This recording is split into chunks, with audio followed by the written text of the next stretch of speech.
Hello friends, ചെമ്പനീർ പൂവിൻ്റെ പുതിയൊരു promo റിവ്യൂയിലേക്ക് എല്ലാ കൂട്ടുകാർക്കും സ്വാഗതം. അങ്ങനെ നമ്മുടെ ശ്രുതിയെ റെഡിയാക്കി കൊണ്ടുവരാണ് സച്ചിയും ചന്ദ്രയും. അതേസമയം ശ്രുതിയാണെങ്കിൽ ചന്ദ്രോദയത്തിൽ എങ്ങനെ തിരിച്ചു കയറാന്ന് ഓരോ പ്ലാൻ കണ്ടെത്തി വരികയാണ് കേട്ടോ. അന്നേരം അത് മീരയോട് പറയുന്നുണ്ട്. മീര എതിർക്കുന്ന നേരത്ത് ശ്രുതി പറയും, ഞാൻ പറഞ്ഞതല്ലേ നിന്റെ അടുത്ത്, ശ്രുതി എവിടെയാണോ അവിടെ തന്നെ ഞാനും ജീവിക്കുമെന്ന്. അതെൻ്റെ ഒരു വാശിയാ.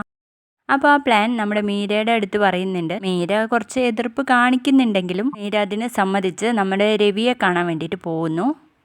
അങ്ങനെ രവിയോട് മീര പറയുന്നുണ്ട്, ഇത്രയും ചെറിയ പ്രശ്നത്തിനൊക്കെ വീട്ടിൽ നിന്ന് ഇറക്കി വിടാവോ എന്നൊക്കെ ചോദിച്ച് അയാളുടെ മനസ്സൊക്കെ മാറ്റാൻ വേണ്ടി ശ്രമിക്കുന്നു.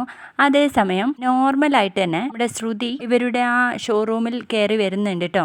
അത് കാണുമ്പോൾ നമ്മുടെ ശ്രുതി ചോദിക്കുന്നുണ്ട്, നീ എന്തിനാ ഇങ്ങോട്ട് വന്നേ? എനിക്ക് നിന്റെ അടുത്ത് ഒന്നും സംസാരിക്കാനില്ല, നീ ഇങ്ങോട്ട് വരരുതായിരുന്നു എന്ന് പറയുമ്പോൾ, അത് ശരി, അപ്പൊ എന്നെ ഒഴിവാക്കുകയാണല്ലേ എന്നൊക്കെ ചോദിക്കാൻ കേട്ടോ നമ്മുടെ ശ്രുതി.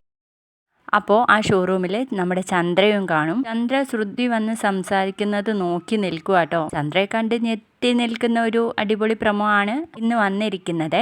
അപ്പോൾ നമുക്ക് കാത്തിരുന്ന് തന്നെ കാണാം. വീഡിയോ ഇഷ്ടപ്പെട്ട തീർച്ചയായും